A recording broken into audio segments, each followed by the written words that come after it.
마태복음 13장 44절부터 46절입니다. 마태복음 13장 44절부터 46절. 네, 함께 하나님 말씀을 받도록 읽습니다.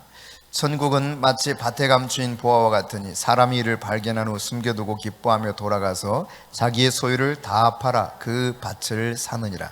또 천국은 마치 좋은 진주를 구하는 장사와 같으니 극히 값진 진주 하나를 발견하며 가서 자기의 소유를 다 팔아 그 진주를 사느니라.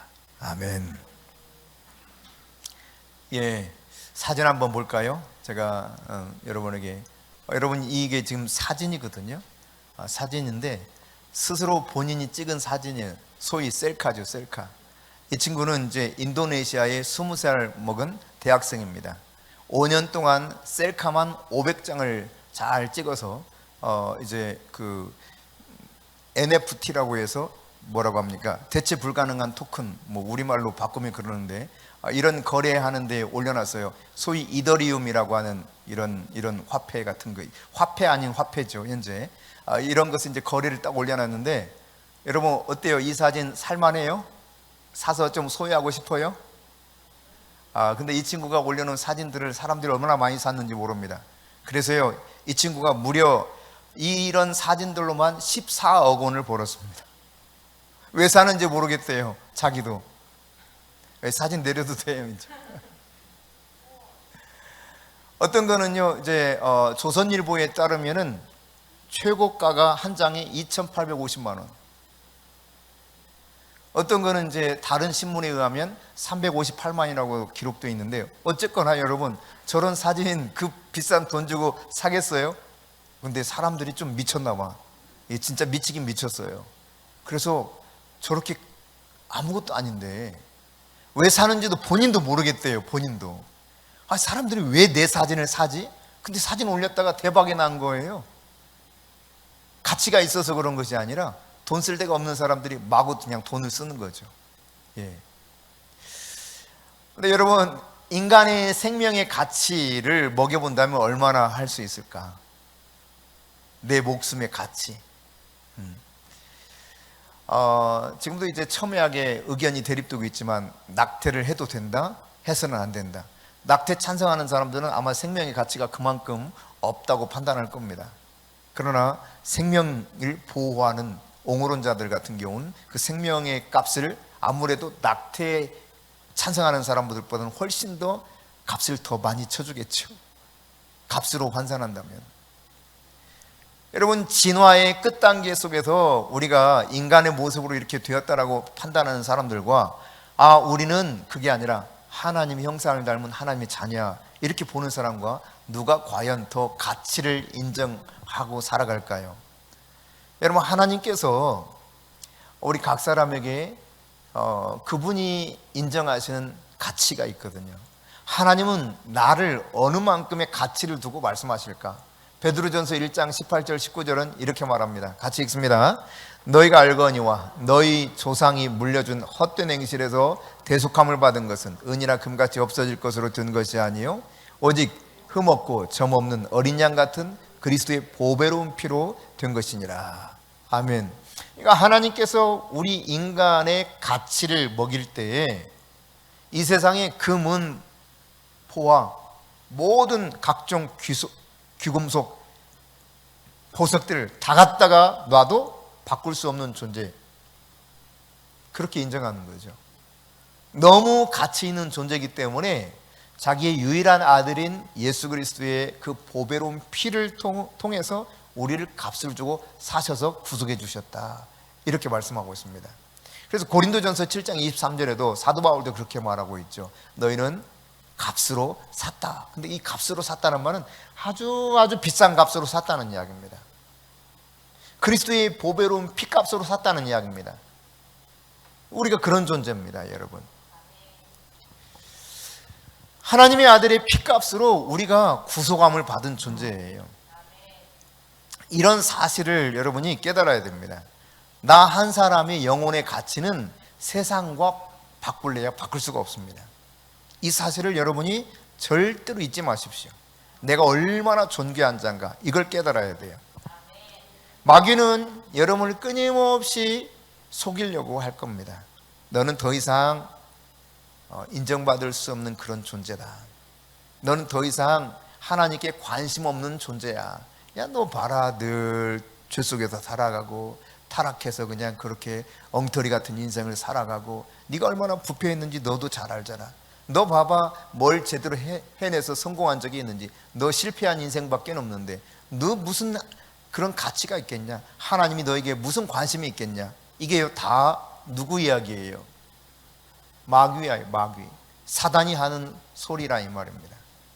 하나님은 너무 존귀해서 이 세상 모든 것과도 바꿀 수가 없다는 거예요.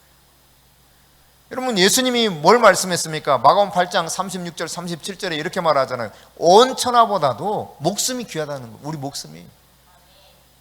그러니까 내 한 사람의 영혼의 가치라고 하는 것은 온 세상 모든 것하고 바꿀 수가 없다는 얘기예요. 그게 나의 가치예요. 그래서 하나님은 자기의 아들이신 예수 그리스도의 그 보배로운 목숨, 피값을 통해서 우리를 구속해 주셨어요. 속량해 주셨어요. 값을 지불하고 우리를 샀다는 이야기입니다. 지난주에 그 부분에 대해서 제가 약간 이해가 되도록 말씀을 드렸었는데, 기억나십니까? 그래요. 하나님은 우리를 그렇게 값을 마귀한테 지불하고 샀어요. 어떤 값을? 하나님의 아들이신 예수 그리스도, 그분의 몸값, 피를 흘려서 우리를 되샀다라고 하는 사실이에요. 그러니까 이런 나의 모습을 잘 깨달아야 돼요. 예수님이 당신의 피로 나를 샀다 이 말입니다. 당신의 가치로 최소한 나를 인정하고 그렇게 구속해 주셨다. 할렐루야. 그러니까 최고의 값을 지불하고 나를 산 거예요. 마귀의 종로라는 우리를. 그래서 우리가 그 값으로 사신 바 되었기 때문에 더 이상 사람의 종이 되지 말아라. 즉 마귀의 종로로 하면서 살아가지 말아라, 이런 이야기거든요. 물론 여기에 대한 해석은 차치해 두겠습니다. 그러니까 여러분이 세상 어떤 것을 주고도 여러분의 영혼을 살 수 없다. 그 소중한 가치가 있는 존재가 나라고 하는 사실을 여러분이 한순간도 잊어서는 안 돼요. 내가 얼마나 소중한 존재인가. 하나님께서 자기 독생자까지도 완전히 내어주고 나를 사실 만큼, 나를 위해서 나를 사랑하기 때문에 아들을 죽게 하실 만큼 나를 사랑하시고 나의 가치를 인정해 줬다는 이야기입니다. 여러분, 자기 아들을 죽이고 나를 샀다는 말은 그만한 가치가 있기 때문에 한 거예요. 가치가 없어도 여러분 그렇게 합니까? 오늘날 그 약간 이상한 사람들은 그런 어마어마한 돈을 주고 사진 한 장을 살지 모르겠어요. 저는 그냥 공짜로 줘도 이거 뭐 쓸까 말까 해. 제가 오늘 이제 그 썸네일을 사용하려고 저의 그 페북 친구이신 분인 화백이 있습니다. 화백. 그분에게 연락을 해가지고 내가 당신의 그림을 좀 썸네일을 써도 되겠냐 그랬더니 그렇게 해주시래요. 그러면 조금 더 잘 알려져서 좋을 것 같다는 거예요. 그게 오늘 이제 예수님이 이 가시면류관 쓰셨던 모습의 그림, 그분의 그림 중에 한 점입니다. 그 정도면 혹시 몰라 돈을 주고 좀 살만한 가치가 있을지. 근데 그 친구의 셀카의 특징은 이게 5년 동안 933장을 찍어서 올렸는데, 이 셀카의 특징은 뭐냐? 무표정이에요. 무표정. 다 모든 셀카 제가 이렇게 몇 개 이렇게 클릭해서 봤거든요. 표정이 다 무표정이야. 웃거나 울거나 뭐 이런 게 하나도 없어. 감정이 안 들어가 있어요. 그게 무표정이 특징이야. 근데 그 사람들이 참 이상해. 그거를 그렇게 비싼 값에 주고 산단 말이에요. 그러니까 여러분, 가치가 있다고 생각하니까 어쨌든 사겠죠. 잘은 모르겠지만 난 도저히 그 가치를 인정하기 어렵다고 판단이 드는데, 여러분, 하나님은 절대로 손해보는 거래를 하지 않으십니다. 다시 말씀드립니다. 하나님은 절대로 손해보는 거래를 하지 않으셔요. 그만큼 가치 있다고 생각하기 때문에 거기에 투자하시는 거예요. 그러니까 예수님을 왜 주겠느냐? 우리가 죄가 있고 부패하고 타락했지만 우리 속에 있는 가치를 보고 그 가치가 이 세상의 모든 것보다 더 뛰어날 뿐만 아니라 자기의 독생자 예수 그리스도와 동일한 가치가 있다고 인정하시면서 예수 그리스도를 내어준 거예요. 할렐루야. 그만한 존재 가치가 있는 것이 저와 여러분입니다. 여러분, 그런데 이 하나님의 사랑이 우리로서는 이해가 안 돼. 아무리 사랑한다고 한들 제가 이렇게 질문해 볼게요. 신현아 집사님, 우리 신 집사님이 이렇게 가정해 봅시다. 저를 너무 사랑하고 존경해. 그래서 제가 죽을 지경이 돼가지고 어떻게 해서라도 살려내고 싶어. 모든 걸 다해서라도 살려내고 싶어. 근데 한 가지 방법밖에 없대. 응? 주원이하고 주희를 이게 십자가에 못 박아 죽여야 된대. 그래야 내가 살아난대. 어때요? 왜 웃기만 해? 할 수 있어요? 왜 좀 하시지? 좀 실망인데?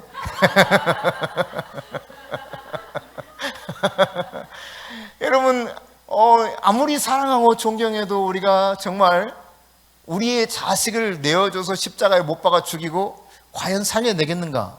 그럴 사람은 없습니다. 이 하나님의 사랑이라고 하는 것이 게다가 하나님하고 너무 멀리 떨어져 있어. 하나님을 정말 존경하고 따르고 사랑하는 존재도 아니야.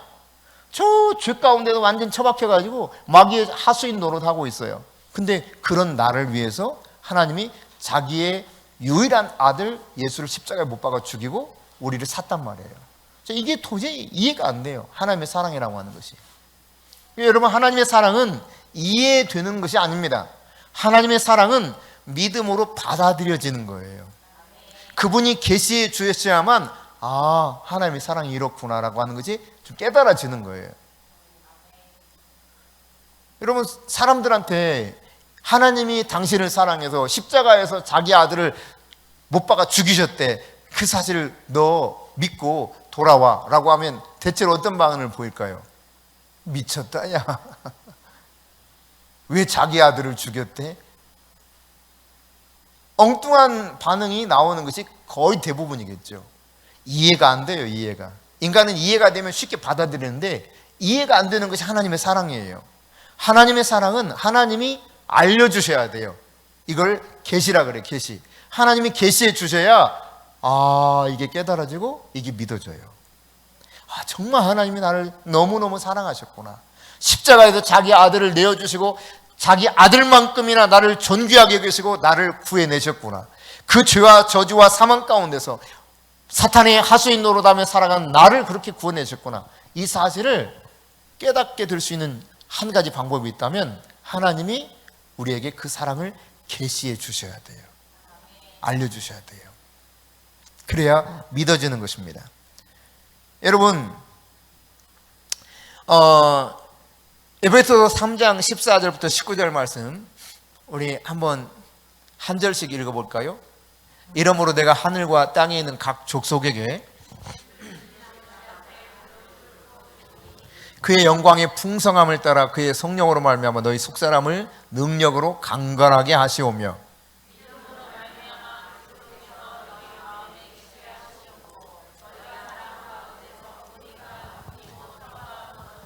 능히 모든 성도와 함께 지식에 넘치는 그리스도의 사랑을 알고 그 너비와 길이와 높이와 깊이가 어떠함을 깨달아 하나님의 모든 충만하신 것으로 너에게 충만하게 하시기를 구하노라. 여기 말씀에 보면은 우리를 하늘과 땅에 있는 각 족속이라는 표현을 사용해서 우리가 여기에 속하고 있다는 사실을 알려주는데, 이 각 족속이라고 하는 단어는 파트리아라고 하는 헬라어를 쓰는데, 이 단어는 영어로 보면 패밀리입니다. 패밀리.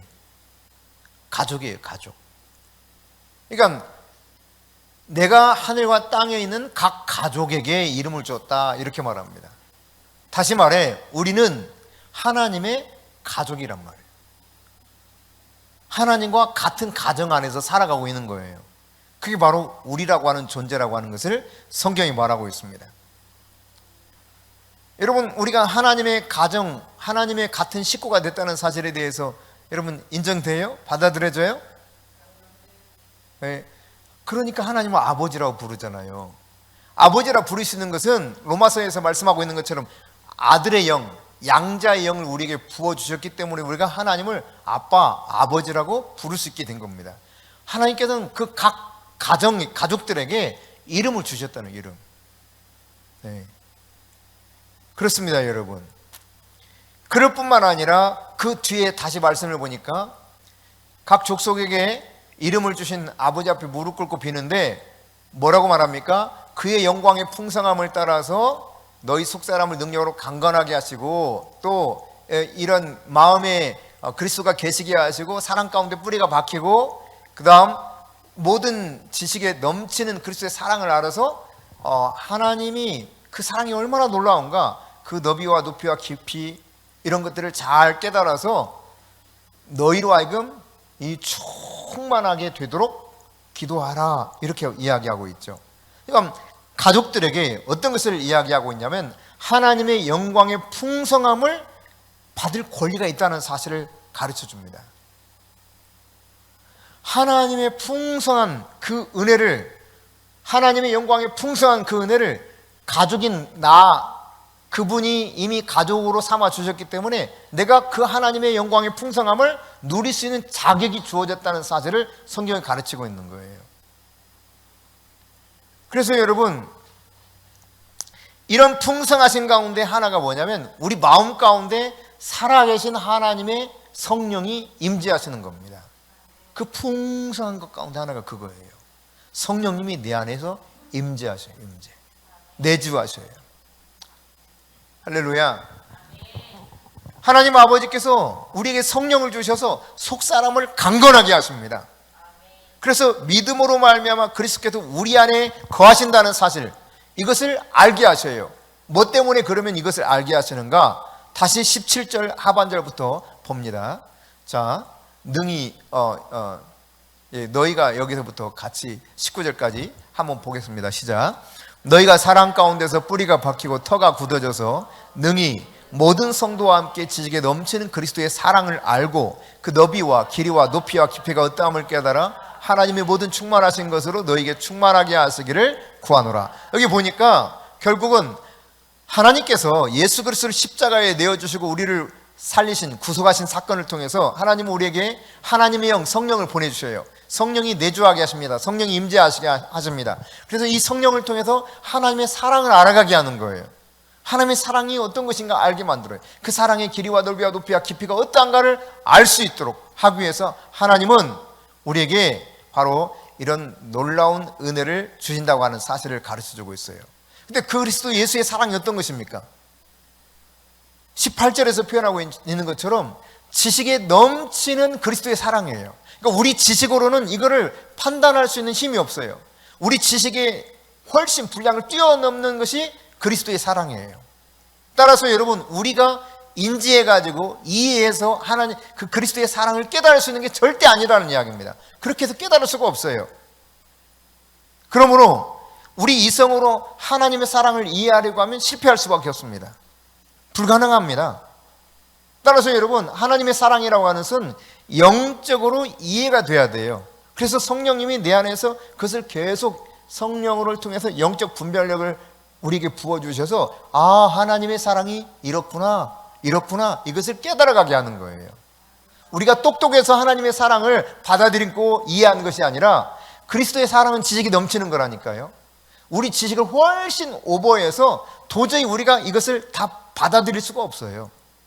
근데 성령님이 내 안에 계시기 때문에 이 성령님이 그 그리스도의 사랑을 알게 하세요.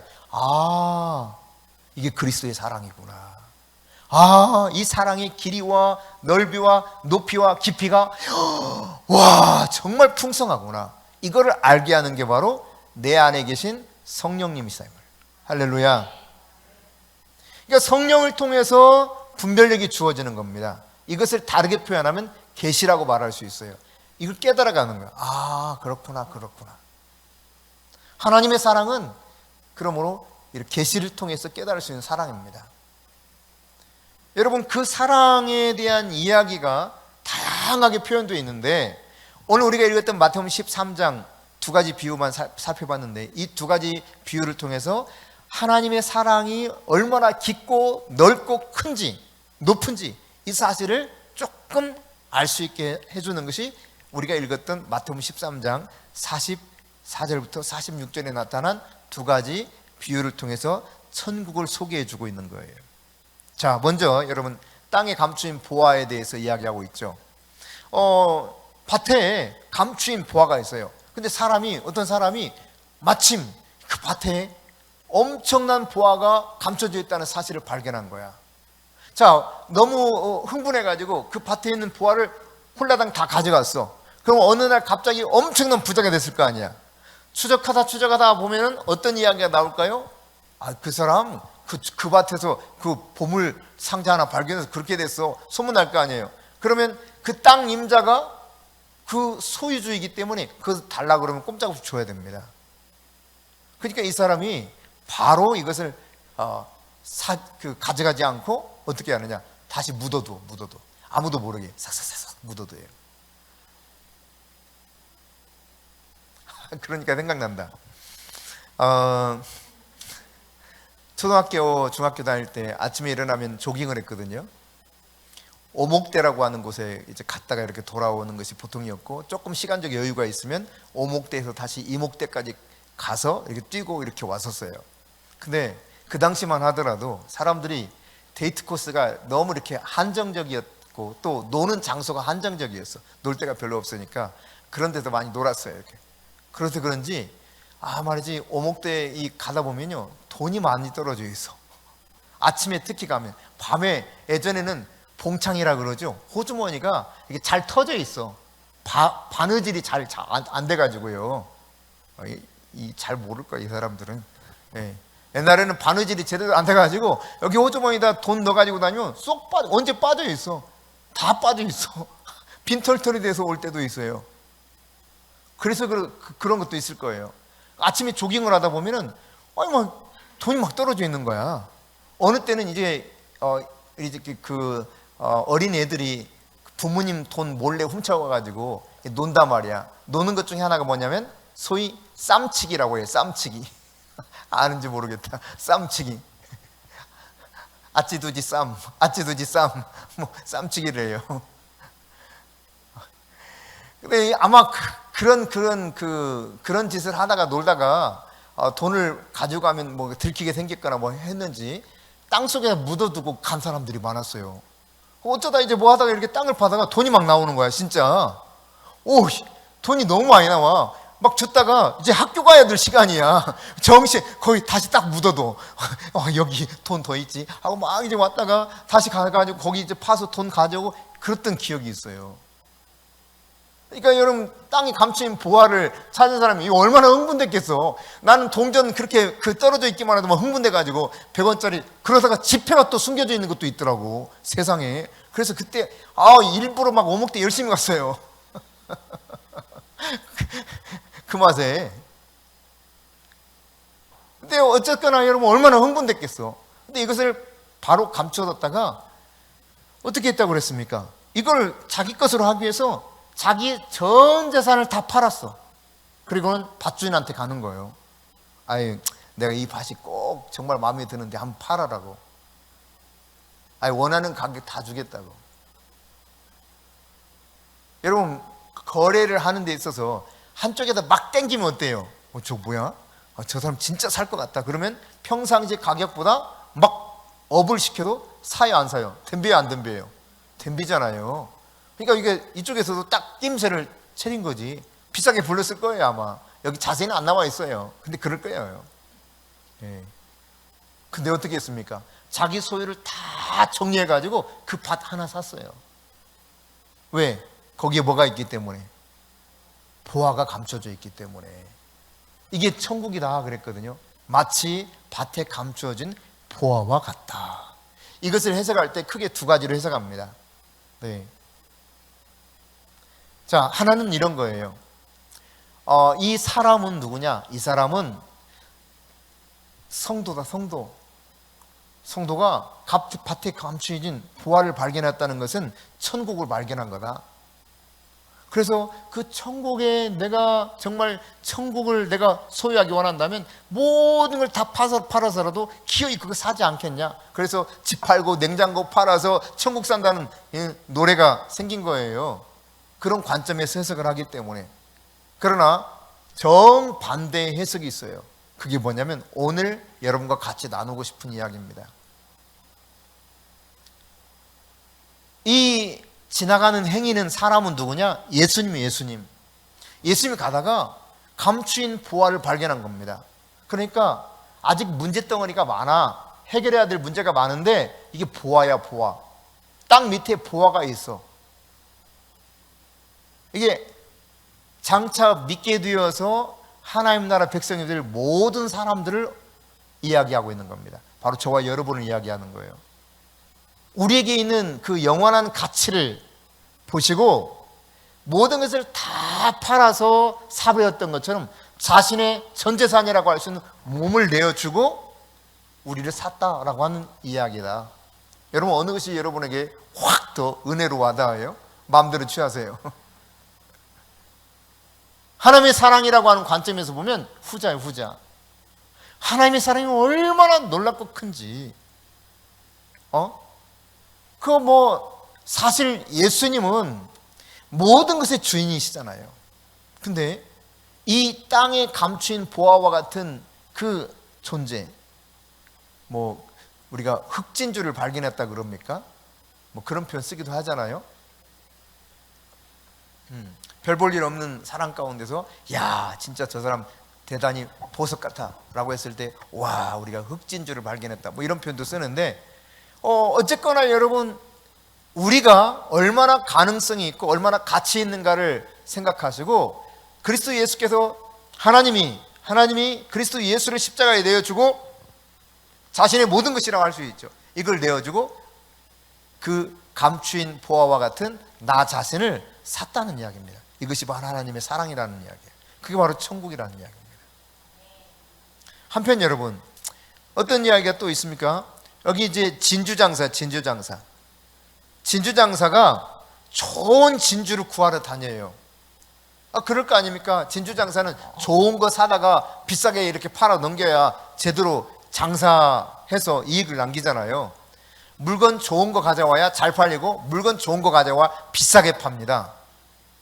예. 물건을 좋은 거 가져가지 않으면 팔리지도 않고 이게 망해. 잘못하면 물건을 어느만큼 좋은 걸 가져오느냐 이게 이제 중요하잖아요. 첫 번째. 근데 진주 장사가 말이죠 좋은 진주를 찾으러 다니는데 이게 눈에 딱 띄는 거야. 이 진주가 너무 최상급의 진주야. 지금까지 한 번도 발견할 수 없었던 진주예요. 그래서 여기 보면은 뭐라고 표현했냐면 극히 값진 진주 하나를 발견했다 이렇게 표현하죠. 극히 값진 진주 하나를 발견했다. 그러니까 진주의 가치를 저는 사실 모르겠더라고요. 이미테이션하고 진짜 진주하고 놓고 봐도 뭐가 이게 좋은 건지 자세히 봐야 조금 다른 듯하고 그게 또 그거 같고 그래요. 그런데 보석을 취급하는 보석장이는 어때요? 보면 알아요, 몰라요?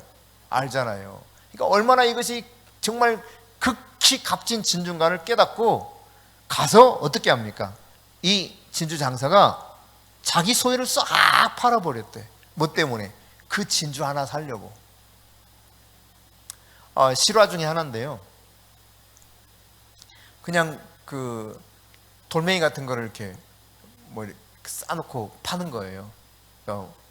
소위 원석이라고 하는 별로 가치 없이 보이는 저거 가지고 뭐가 될까 하는 거. 이거를 이제 벼룩시장에서 모아놓고 그렇게 파는 겁니다. 한 대씩 이렇게 모아놓고. 근데 지나가는 사람들이 별로 관심을 안 둬. 왜냐면 별 볼 일 없어 보이니까. 근데 어떤 보석상 한 사람이 지나가다가 유심히 이렇게 지켜봅니다. 비교해 봅니다. 그러다가 딱 하나를 찍어요. 보통 그 당시 거래되는 것이 한 3,000원에서 5,000원 거래됐대요. 그리고 하나 이제 3,500원에 샀대. 이거를 집에 가지고 왔어. 근데 이 사람은 그냥 산 게 아니야. 잘 보다가 진짜를 발견한 거야. 진짜 거기 원석이 있다는 걸 본 겁니다. 그러니까 보통은 다 그냥 비슷비슷한 것만 있지 실제로 원석이 아니야. 근데 거기 진짜 좋은 원석이 섞여 있는 걸 이 보석상은 알고 그걸 사가지고 와서 3,500원에. 그런데요, 그게 최상급의 에메랄드였어요. 그래가지고 그 가치가 얼마라고 하더라? 제가 여기 적어놨는데 수십억 원대, 수십억 원. 그 에메랄드 하나가요 수십억 원짜리였대요. 근데 이거 사람들은 몰라, 봐도. 근데 보석을 파는 보석상은 이걸 알고 그걸 발견하고 그냥 횡자다 생각하고 3,000원이면 살 걸 500원 더 줘갖고 내가 3,500원 줄게 주세요 해서 가지고 온 거야. 그리고 자기는 얼마나 남겨온 거야? 수십억 원을 했으니까 이거 뭐 어마어마한 거죠. 가치를 알기 때문에, 그런 가치를 알기 때문에. 여러분, 값진 진주를, 극히 값진 진주를 발견했을 때 모든 재산을 다 팔아 사버렸다 이거예요. 그러면 이것도 역시 마찬가지입니다. 밭에 감추인 보화를 발견한 사람과 이 진주를 발견한 사람은 동일한 존재죠. 우리 입장에서 생각하면 냉장고 팔고 집 팔고 다 팔아서 뭐 이렇게 천국을 샀다라고 하는 입장에서 보면 이 값진 진주 장사는 천국을 가기 소망하는 그런 사람이에요. 그러다가 그 진짜 이거 발견한 거야. 저렇게 하면 천국 갈 수 있겠구나 하고 모든 걸 다 던지고 그냥 오직 그 천국을 내가 소유하기 위해서 다 정리해서 그 천국을 내가 취했어. 그런 입장에서 이것을 본다면 아까와 같이 반대의 입장에서 볼 수 있는 겁니다. 이 극히 값진 진주는 누구냐? 원석에 가려져서 제대로 아직 가치를 알 수 없지만 그러나 너무너무 가치 있는 극히 값진 진주, 그것은 바로 저와 여러분이었다는 사실이에요. 죄와 부패와 타락으로 모든 이 세상의 오염으로 더러워진 우리. 그러나 주님은 우리의 가치를 아시고 그 진주 장사가 말하자면 주님인 거죠. 모든 소유를 다 팔아서, 즉 십자가에서 자신의 몸을 내어주고 우리를 사셨다는 이야기입니다. 이게 바로 하나님 나라 사랑 이야기예요. 아름다운 이야기가 있네, 하나님의 사랑 이야기. 천국 떠난 기억이 안 난다. 그 찬양 알아요? 곡 찾을 수 있어요? 한번 찾아보세요. 한번 불러봅시다. 끝난 다음에. 이게 정말 딱 봐서는 저거 인생 저건 끝자락이지 뭐 볼 거 뭐 있어. 하나님도 저 인간 포기했어. 이렇게 생각할 만한 사람입니다. 그런데 하나님은 우리 속에 있는 가치를 아셔요. 그래서 그 하나님의 사랑을 우리에게 쏟아 부어주시는데 모든 것을 다 팔아서 그 극히 값진 진주 하나 사듯이 나라고 하는 존재를, 그리스도 예수를 십자가에 내어주시고 사셨다 이 말이에요. 할렐루야. 그게 하나님의 사랑이에요. 나를 그렇게 바라보시는 분이 하나님이시라는 이야기입니다. 이런 보화의 가치를 안다면 지불해야 될 값을 지불할 때 아까워 안 아까워? 안 아까워요. 아니 3,000원짜리 나 3,500원 줘 해도 아까워 안 아까워? 아까울 리가 없지요. 그 가치를 아는데. 이게 수십억짜리인데 3,500원? 까짓것 내가 오늘 가지고 온 거 다 털어주죠. 그 사가죠. 가치를 알면. 그렇습니다, 여러분. 진가를 알기 때문에 그 밭을 산 거예요. 진가를 알기 때문에 소유를 다 팔아서 극히 값진 진주 하나를 발견했을 때 그거 사버린 거예요. 홀라당. 하나님이 우리 속에 있는 그 가치를 알아보시고 우리에 대한 대가를 이와 같이 지불하신 다음에 우리를 마귀로부터 사서 하나님의 가족 되게 하셨다 이 말입니다. 할렐루야. 그 사랑을 알 수 있도록 하기 위해서 우리에게 성령을 보내주셨어요. 성령님이 우리 안에서 영적인 분별력을 통해서 하나님의 사랑이, 그리스도의 사랑이 어떠한가를 가르쳐 주시는 거예요. 그 사랑의 길이와 넓이와 높이와 깊이가 어떠한가, 그 영광의 풍성함이 어떠한가, 그 기업이 나에게 주신 약속된 그 기업. 여러분, 그러니까 이런 이야기를 제가 들었습니다. 이야기해도 괜찮을 것 같으니까 이야기합니다. 뭐 당연하지. 우리 박정홍 성도님이 그런 이야기 하시더라고요. 아들 용원이가 있잖아요. 용원이한테 그랬대요. 야, 너 하여튼 이렇게만 해라. 그러면 내가 너 살만하도록 뭔가를 뒷바라지 해주마. 약속했다 하더라고요. 맞아요? 맞다고 그러시네요. 예. 왜 그래요? 이유가 뭐예요? 아들이니까. 하나님이 우리를 아들과 딸로 삼으셨다니까요. 에베소서에 우리가 살펴봤던 것처럼 각 족속에게 이름을 주셨어. 이 족속은 가족이라는 뜻이다 그랬잖아요. 가족.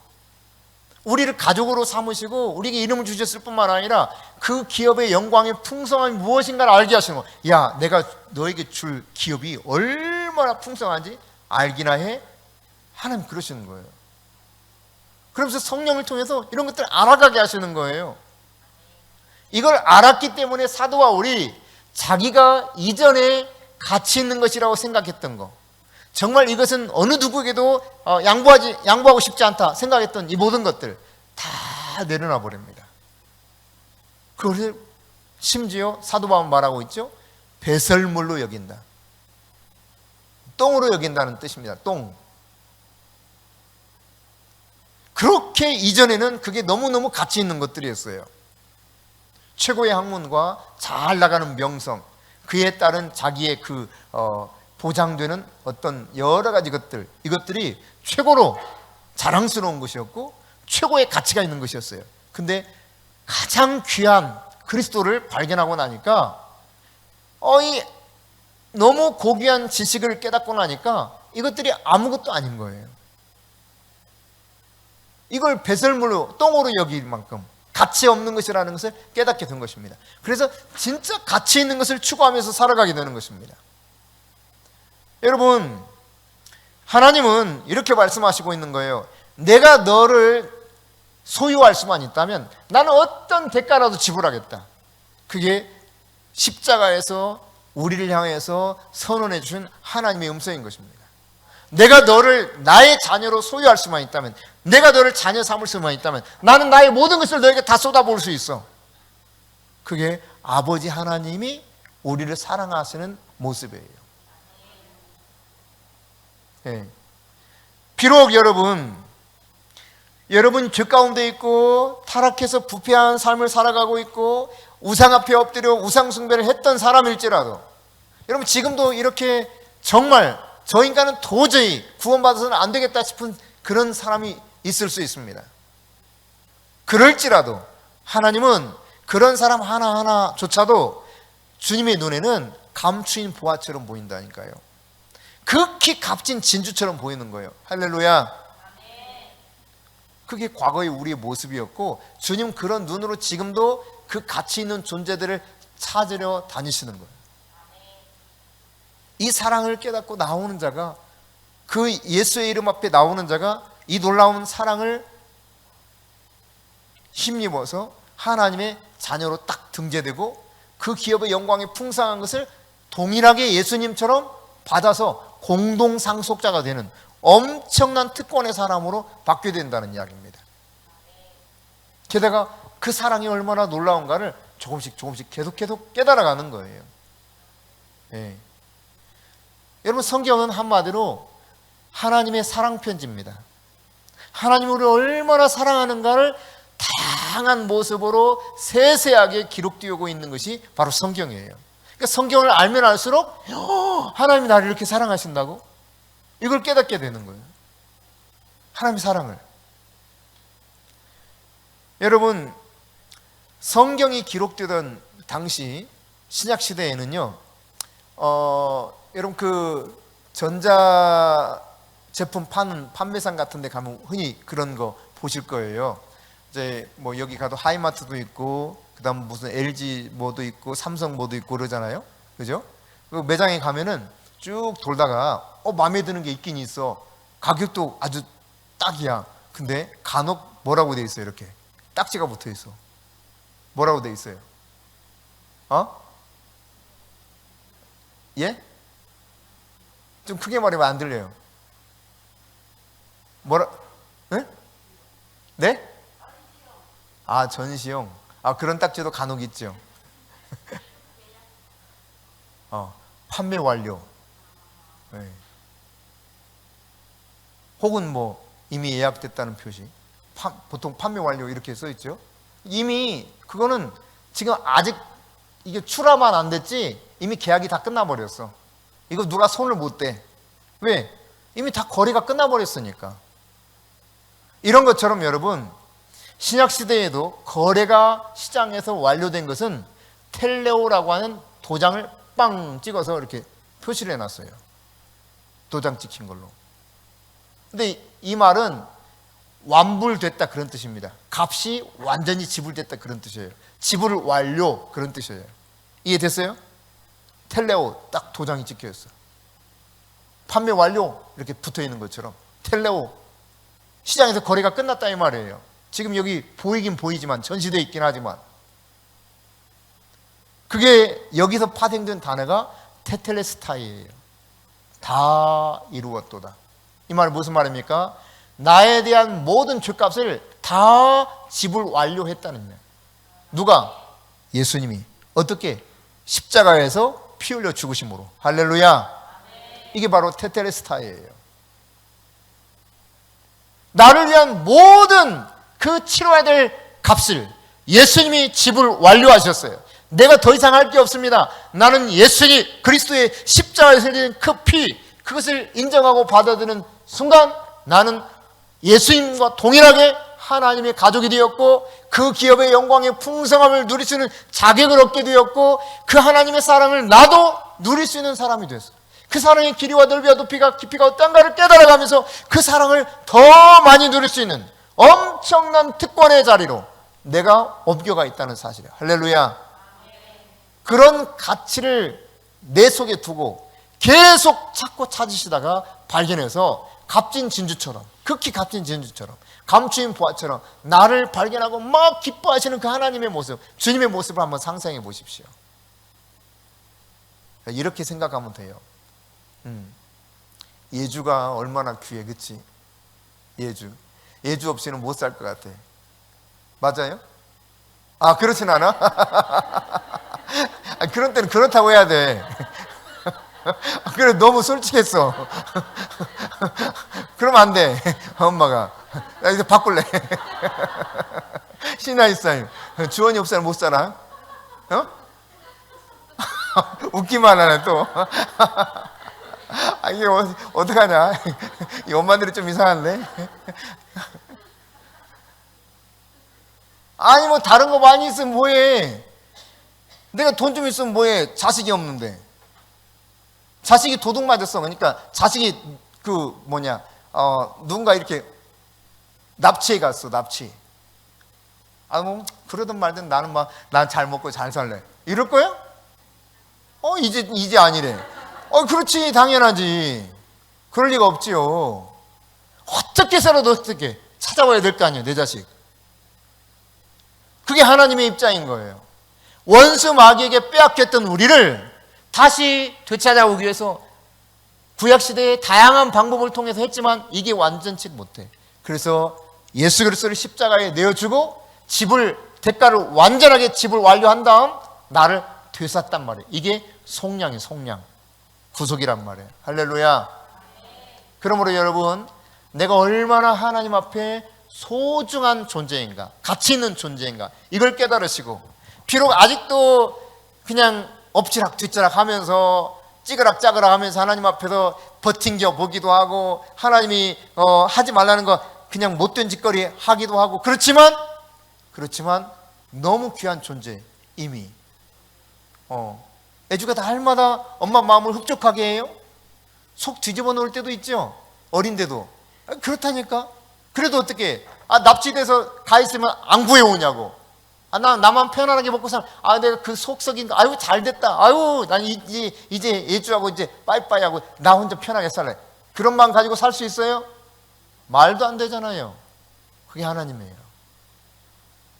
그래서 아들 예수 그리스도를 통해서 나를 십자가에서 완전한 대가를 지불하라고 사셨다. 이게 가장 기쁘고 복된 뉴스 중에 빅뉴스예요. 아주 굿뉴스, 굿뉴스. 십자가에서 흘리신 예수 그리스도의 피값을 통해 나의 모든 죄값을 완전히 지불했다. 완불. 할렐루야. 마귀가 여러분을 자꾸 흔들거든 네가 그렇게 흔들 만한 이유가 있는 줄 알아. 근데 나 이미 예수님이 내 값을 다 완불해 주셨거든. 이러겠는데 이게 얼마나 복된 소식인가 깨달아요. 할렐루야.